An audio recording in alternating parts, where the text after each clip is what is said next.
natin and na gagawin natin Airbnb. So, sa nakikita nyo guys, wala pa talaga siyang kagamit-gamit and andyan na yung truck na may dala ng mga gamit na pinamili natin. Ayan guys, so kasama natin siya yung si Mama Annie at si Donna and si Feliz. Feliz, say hi! Ayan na si Feliz. So ayan guys, kukunin na natin siya ng gamit and let's see kung ano yung outcome ng ating pag-decor dito. So hopefully maganda siya kasi pinag-pair namin yung bawat color doon sa mga gamit na napili namin. So guys, ayan, hintayin na natin. Ayan na yung truck. Papasok na. Yan na po yung truck guys. So, medyo nahirapan lang siya mag-park kasi ang laki ng sasakyan doon sa kabilang bahay. Pero kaya ni Kuya yan.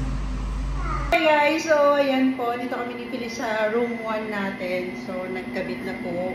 Ayan, dala na po nila yung hairdresser, yung may cabinet na may salamin dyan na maliit yan yung kama. Bye! Ayan. Kulit itong aking laga.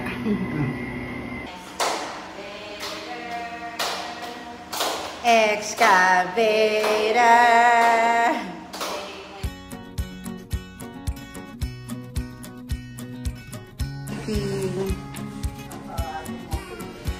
The making ng bahay ni Felicia. Tagapagmana ng Palasopet.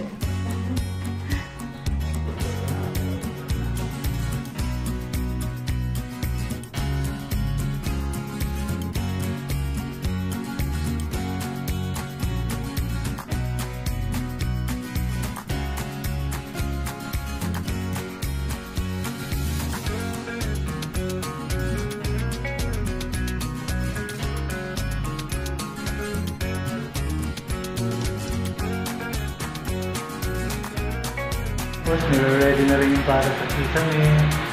Bigyan na namin ng mga warning. Ito yung wire na bago. Nalagyan ko ng breaker para gumiyan sa loob. Lahat na. Kasi hindi natin pwedeng gamitin yung dati. Masyado lang.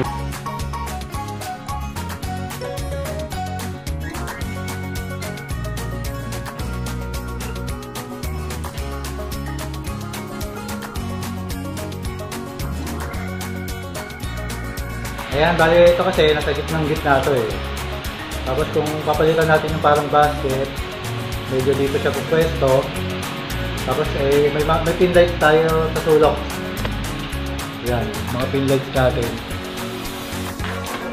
Ayan, primer na. Tapos ito na lang. Ito na lang kulang.